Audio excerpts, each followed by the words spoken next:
but down on the ground, this capitalism works. And we have this evening as our guest speaker a stellar example of down on the ground capitalism. The gentleman who's going to be speaking to you in just a few minutes, Carlton Highsmith, is a real good guy. He works hard, he's smart, he's dedicated to his family and to his business, and believe it or not, he knows how to get down. I know this for a fact. Because one evening, not too long ago, you see him, I've been up. Not too long ago, I was up in the Heating Sun, one of those casinos, and it was New Year's Eve. And Earth, Wind, and Fire. What's the saying, right? Can I get an amen for Earth, Wind, and Fire? And I happened to run into Carlton in the foyer. Imagine that. And so we greeted each other warmly, had pleasant exchanges, and of course I went up to Uptown's chairs, and he went down to Downtown chairs. That was okay. We were in the same concert. And we both had a wonderful time that evening. So ladies and gentlemen, you've had a chance to read his accolades and the accomplishments in the program. I won't say anything more, but to introduce to some, present to others, my friend, Carlton Highsmith.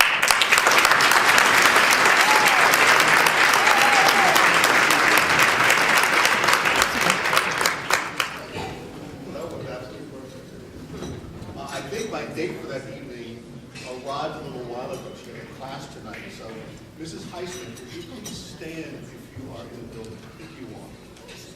Thank you.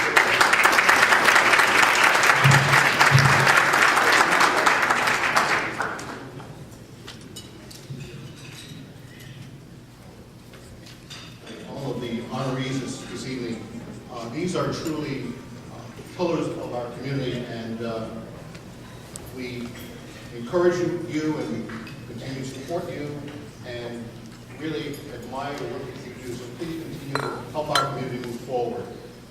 To the Greater New Haven Business and Professional Association, happy birthday. Happy 45th birthday.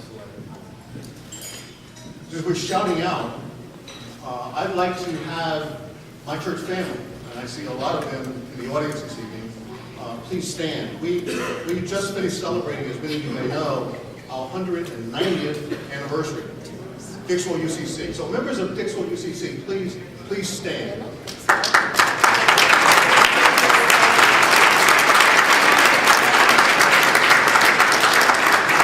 Thank you all for coming in for your support. I am delighted to be with you this evening. Let's suppose that you are an aspiring entrepreneur looking to take what you think is a good idea for business and transform that idea into a viable and sustainable business. Or alternatively, let's suppose that you have already started a business and you are looking to grow your business to a much larger scale. What are the things you need to think about if you are looking to grow your business and have it be successful? What are the things that you need to think about to accomplish this? What are some of the kinds of things that work and what doesn't? What are some of the principles that you need to embrace if you're going to successfully grow a profitable and sustainable business? I've been asked to share with you this evening some of my experiences that will hopefully be of value to those of you who are either thinking about starting a business or looking to grow an existing business. I'm going to try to condense my 28 years of experience as an entrepreneur into 20 minutes or less. I'm going to try to give you my insights, some key learnings, and some important principles that have worked for me. Let me first describe the process that I took in trying to figure out how to organize my thoughts for tonight. Because I wanted it to be factual, and I wanted to reflect what actually has happened over the last 28 years. So one day, working alone in my office, I took out a large easel, and I wrote down across the top of the easel 5 headings. The headings from left to right were year. Second, what was going on, or what was I thinking in that year? Third column, what did I do? What was my response to what was going on that year? Fourth column, what was the outcome of those actions that I took that year? And the fifth and final column was what did I learn from those actions that I took in that year. I started the year 1983, my first year in business, and I wrote down what was going on in the business. Things like no business, running out of cash, reached maximum credit limit on my credit cards, so on and so forth. You know the story. The next column I wrote down what I did in response to what was going on.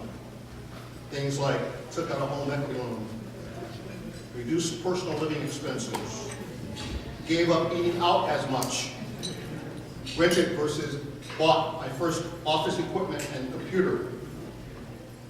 The next column I wrote down what were the outcomes from the actions that I took. And finally, in the last column, I jotted down what were some of the key learnings from that year. I followed that process for each of the 28 years I've been in business since 1983. When I was finished, my office walls were covered with sheets for my easel. I then set about circling key phrases, key words, key concepts that I thought were important, making sure that I captured as many key learnings as I could from each year. I then sorted, condensed, and organized all of these key phrases, key words, key concepts into major categories that seem to recur and repeat themselves. I ended up with 10 major categories that essentially captured 28 years of key learnings from starting and growing my business. I decided I would present them to you this evening, sort of in my top 10 list like David Letterman would do it. I call these my top 10 key learnings that Carlton Highsmith used to grow Specialized Packaging Group into a $180 million business. Key learning number 10, maintain balance between your business and your personal life. While hard work and really long hours have been the norm over the past 28 years, I ultimately came to realize that I needed a balance to balance the hard work with family, friends, and fun. I can honestly say to you that although I love and enjoy the work that I do in my business, my greatest joys and pleasures have come outside the business. From watching my oldest daughter play soccer, first in middle school, then in high school, and ultimately in college as a great player at Duke. I rarely missed a game, even when she played at Duke. Or from coaching my youngest daughter's town rec basketball team in Hamden. I coached a couple of town rec championship teams in Hamden, by the way. Even today, I rearranged my travel and meeting schedule to pursue something that I'm really passionate about, refereeing high school basketball. So do not be surprised if one Friday night when you're attending your son or daughter's high school basketball game, you see a familiar face. It'll be me doing what I love to do, even though it's a bit difficult keeping up with the 16 and 17-year-olds at my age these days. My point is simply this, that I found that I think better, I present better, I manage better when I'm taking time away to enjoy, to appreciate, and to celebrate family, friends, and activities away from the business. So I urge you to do the same. Key learning number 9, keep an accurate scorecard. Prepare a budget and prepare good quality financial statements.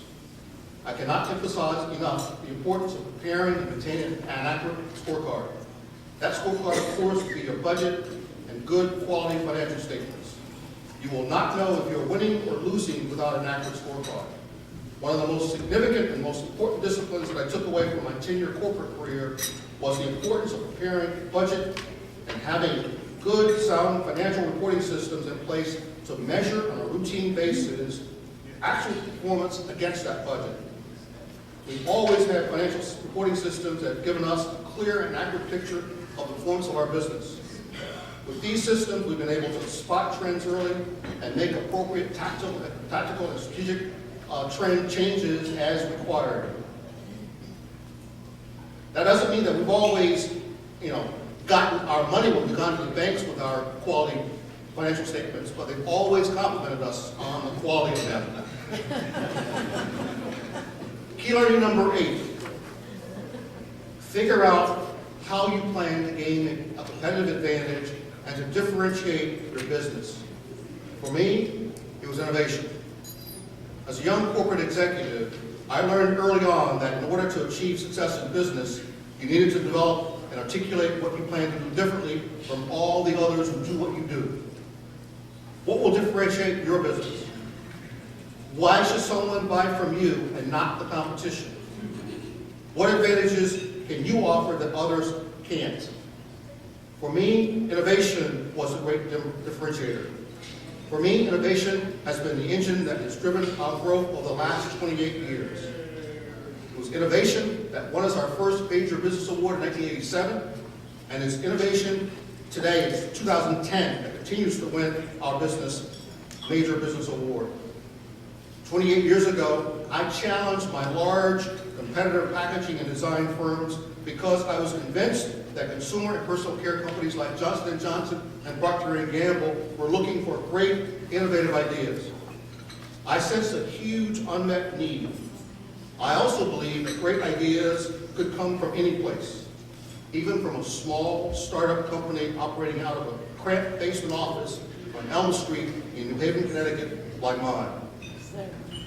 From the Johnson & Johnson Reach toothbrush package that we developed in 1987 to the high barrier OPP film laminated carton developed recently for Procter & Gamble dry laundry and surface cleaning products, we've used innovation to gain a competitive advantage.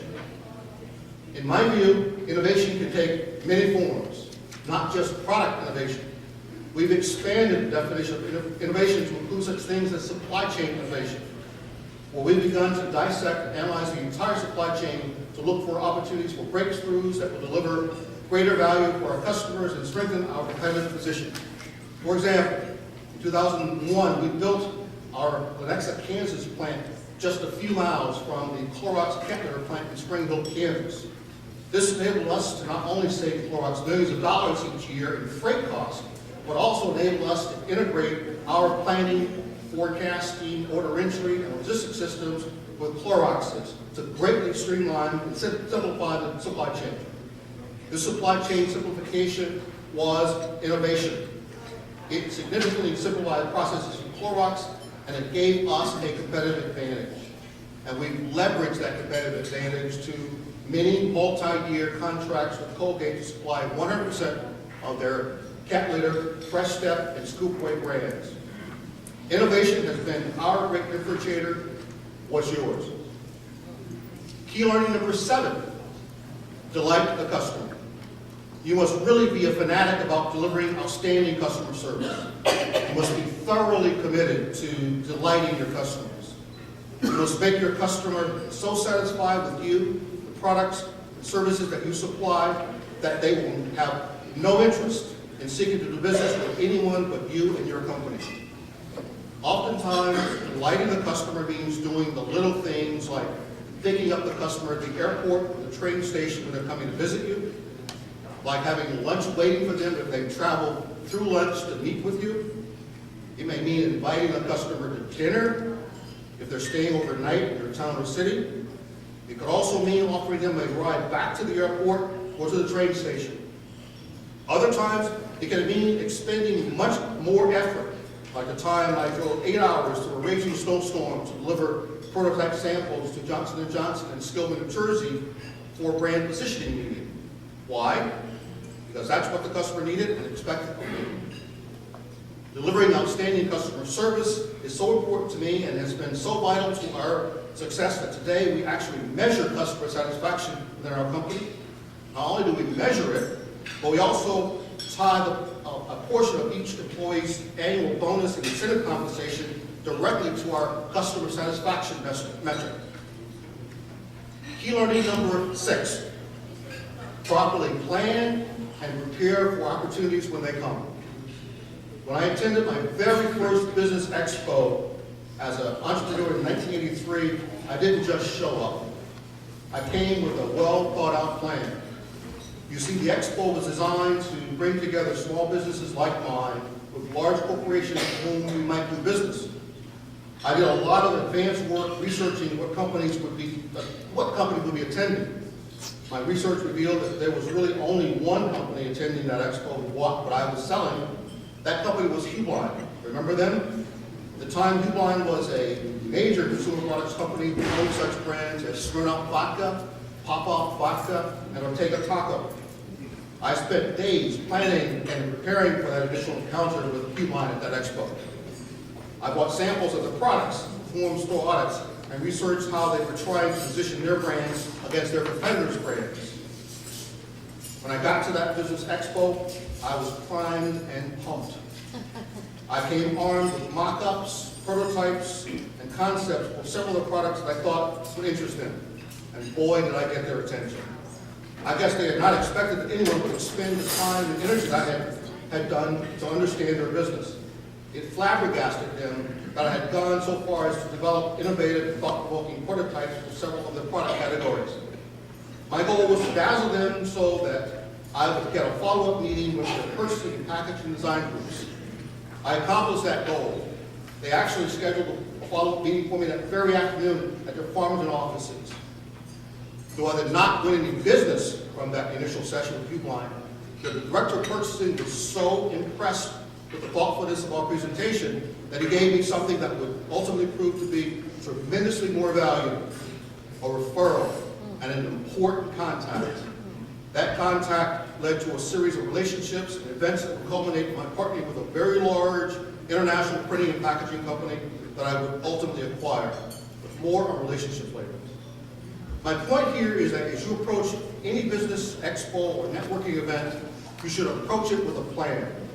Try to find out who's going to be there, and more importantly, plan and develop your strategies for presenting your company well in advance. Develop and work that plan. Dazzle the prospects or your participants attending the event with what you have to offer. Be ready to clearly show that you have the skills and experience to meet their expectations. But more importantly, you should be ready to demonstrate to them how your skills and how your expertise can help them solve their problems and help them win in their marketplace. Key learning number 5. Find the time to think strategically about your business and develop a framework or a set of disciplines that will drive the growth of your business. I've always tried to understand how my business fit into the larger universe of what was going on in my industry. I've tried to understand fully what customers were looking for and what they value. I've also been obsessed with knowing what my competitors were offering and how it compared to what I was offering. I've tried to remain on top of emerging technologies and know the evolving trends in my industry. I believe that all businesses, no matter their size, must have this perspective if they are to have any success. You've got to know your strengths and your weaknesses.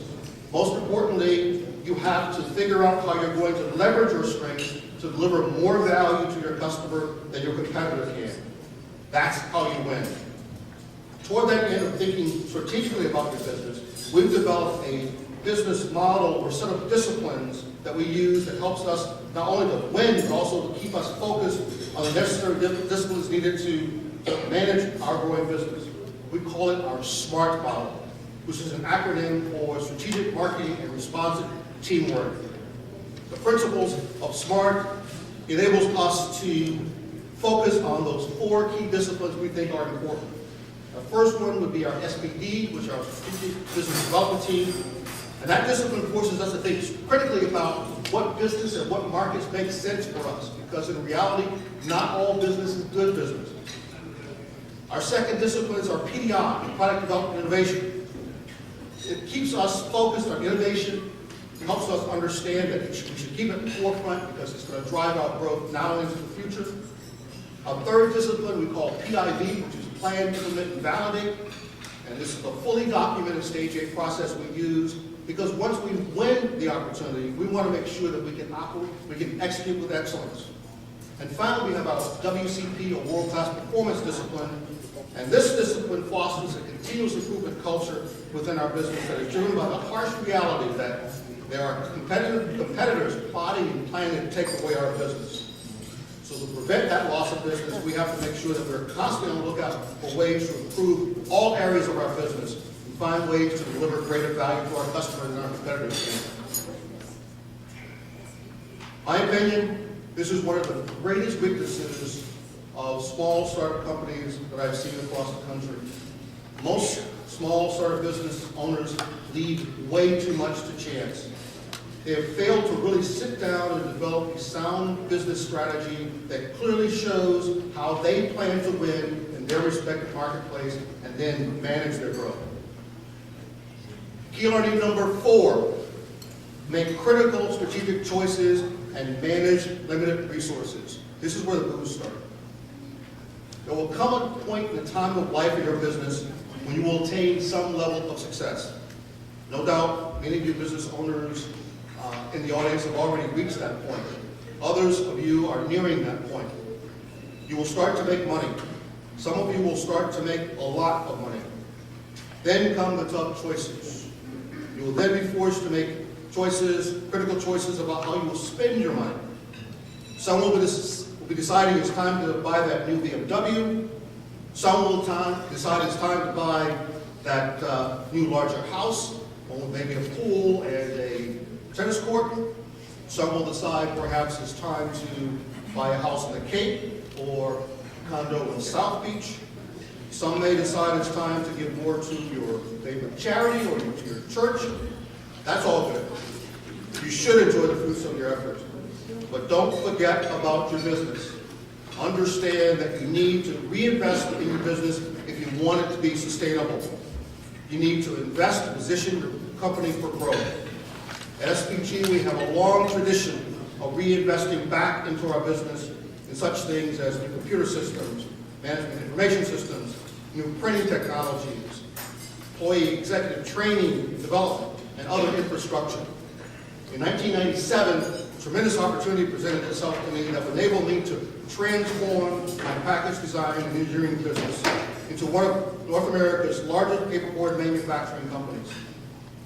I had the opportunity to make my first major acquisition. For $24 million, I was able to buy the Boston Martin North America packaging division from Alu Swiss London.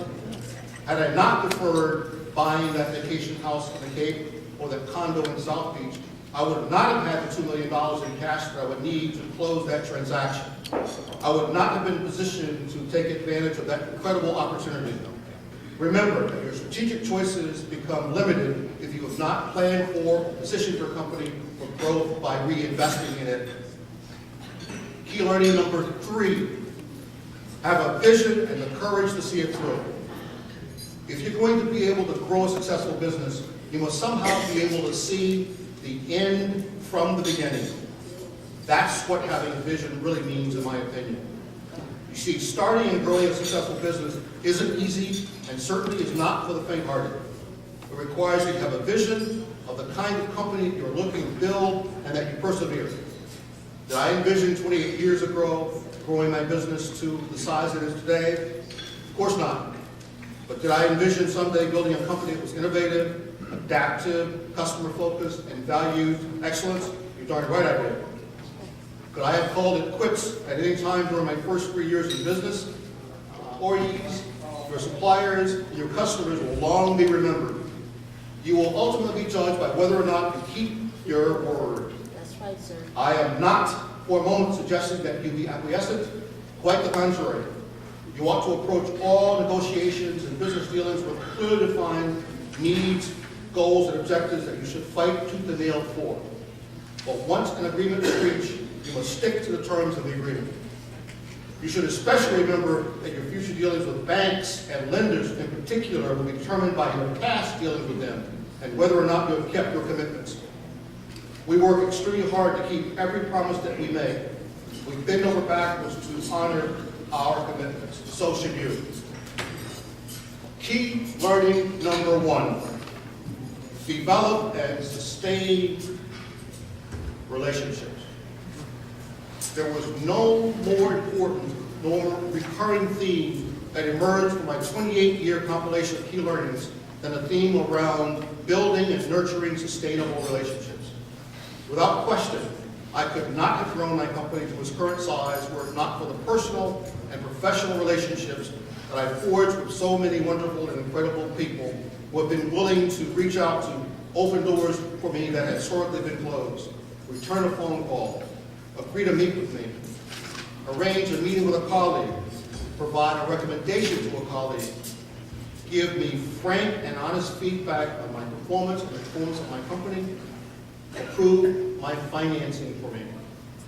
Remember that first business expo that I mentioned earlier that I attended in 1983? I quite often point to that business expo as the milestone event in the evolution of my company. It highlights the importance of relationships. That event spawned the beginning of a series of relationships that would transform my business. Remember the Ficklin purchasing manager that I referenced earlier? His name is Vince Ficklin. It was Vince who introduced me to Gary Cronin, then Vice President of U.S. Sales for Lockheed Martin Packaging. After meeting and forming a great relationship with Gary Cronin in 1984, I formed a strategic selling and marketing relationship with his company, Lockheed Martin Packaging. It was the enormous success of that strategic alliance that ultimately led to my having the opportunity to acquire the Lockheed Martin North American Packaging Division in 1998. It was that $24 million acquisition that gave me the platform that I needed to grow our business to its current size of over $180 million. 28 years later, Gary Cronin is still one of my closest friends and one of my most trusted confidants. In closing, I hope that you see in my story living proof that with a little luck and sticking to a few fundamental disciplines, anything is possible. I can think of nothing that I would rather have done for the last 28 years than to run this business. It's enabled me to engage at levels that I never dreamed possible, meet hundreds of remarkable people, forge incredible relationships, and cement friendships that will last a lifetime. I wish you all the best of luck in your business endeavors, and good evening.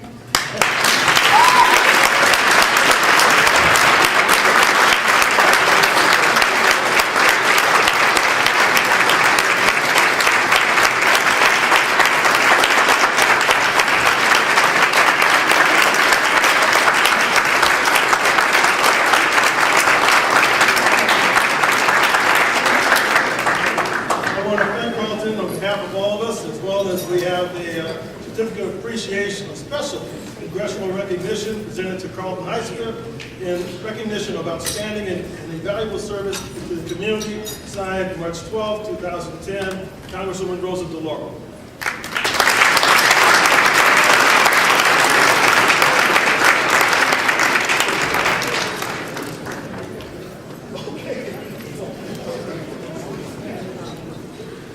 All right, ladies and gentlemen, if I may just have a moment, and I think as you look at all of our awardees this evening, a friend of mine once told me a number of years ago that success only comes before work in the dictionary.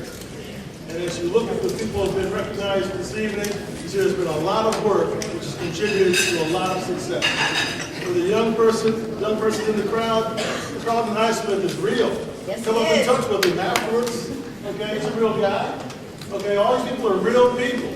This is not fictitious. This is not make-believe. These are real people who've accomplished real things, and they just might look like you.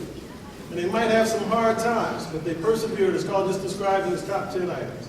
So with that, I'm going to turn over to Juan Castillo. I want to thank you all very much this evening on behalf of the Greater New Haven Business Professional Association and our Board of Directors.